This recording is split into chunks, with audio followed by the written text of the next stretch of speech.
Welcome to the lies that shape our world. Last time we saw how animal agriculture was beneficial for the planet and how some businesses are trying to kill and reduce the ruminant animal population for profit.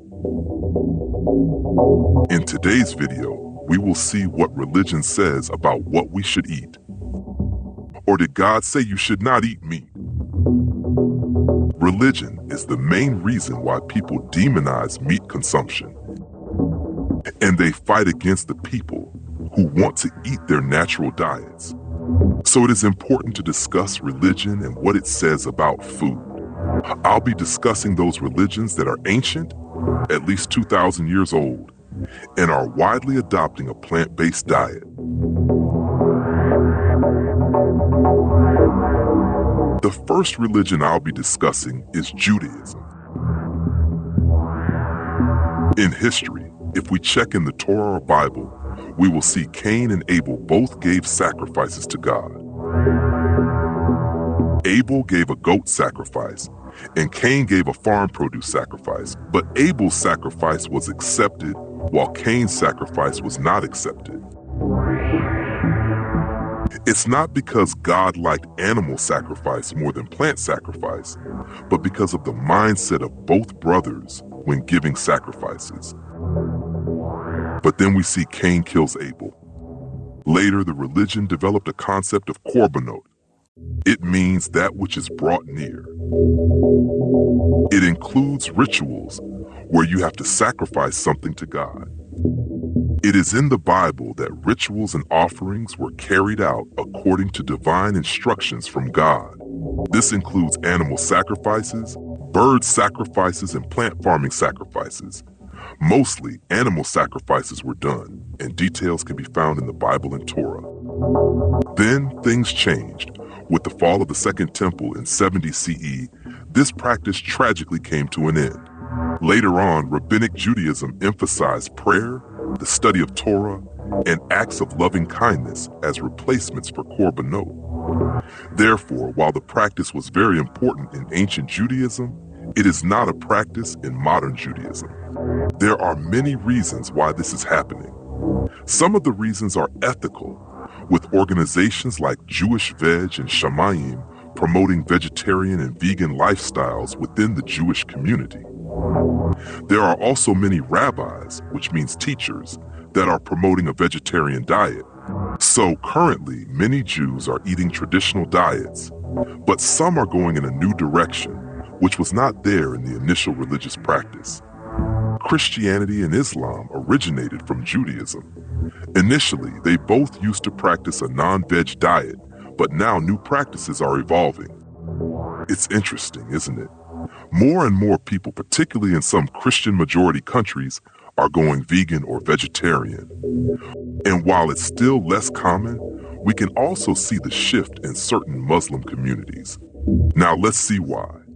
When Jesus Christ came back from death, the first thing he ate was boiled fish. Also, in many places in the Bible, you can find what he ate. So one thing is sure, early Christians were not vegan and vegetarians. So where did the idea of a vegetarian-vegan diet come from in Christianity? Here comes the Seventh-day Adventist Church. They had many beliefs. One of them is meat causes sexual feelings. If you consume meat, you will get sexual feelings.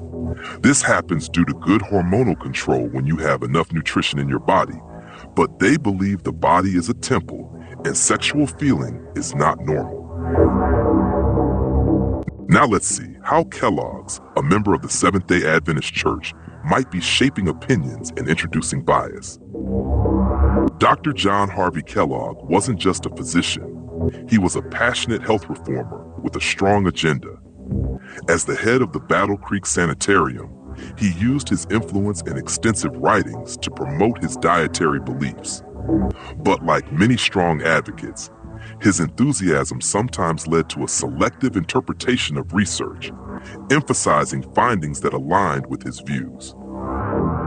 It's also important to note that Kellogg was a member of the Seventh-day Adventist Church, which played a significant role in shaping his ideas on health, diet, and lifestyle. Now let's see the truth behind Kellogg's and the cereal industry.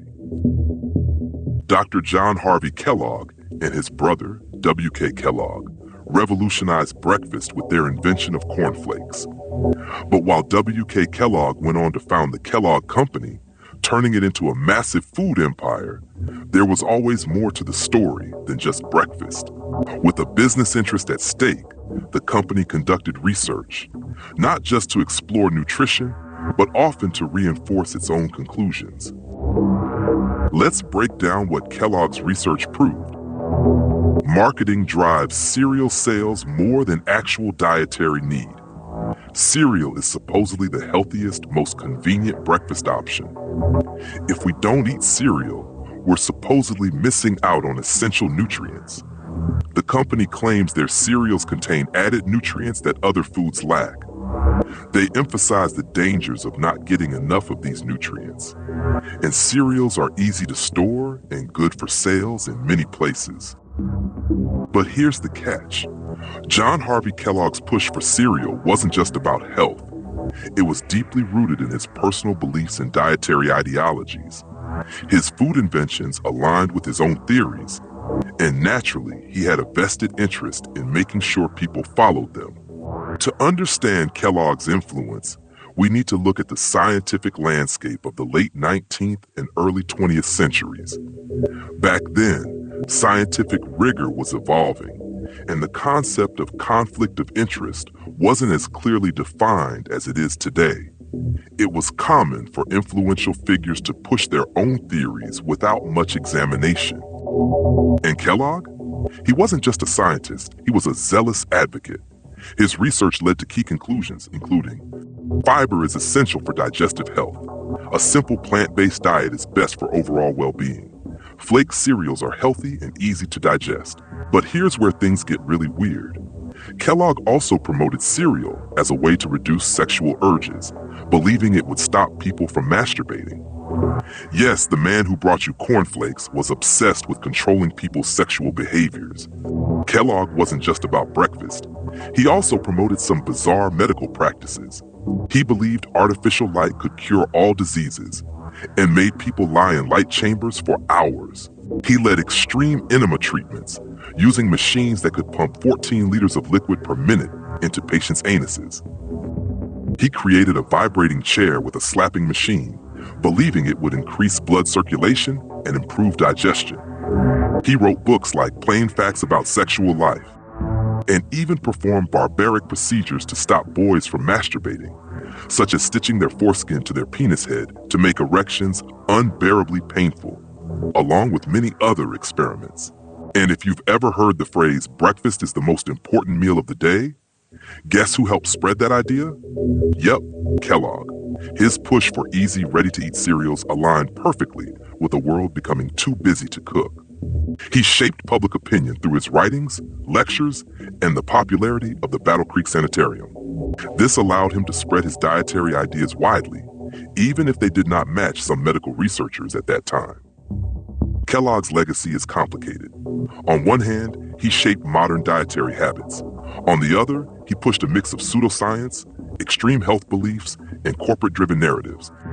So, next time you pour yourself a bowl of cereal, remember, it's more than just breakfast. It's a product of history, business, and some seriously weird science.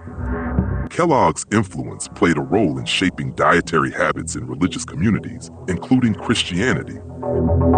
Both Judaism and Christianity have a history where they followed and consumed their natural diet. But some people label them as not religious when they eat animal products. Now we all know how misinformed they are. This is the first part of the video. In the next part, we will look at some other major religions.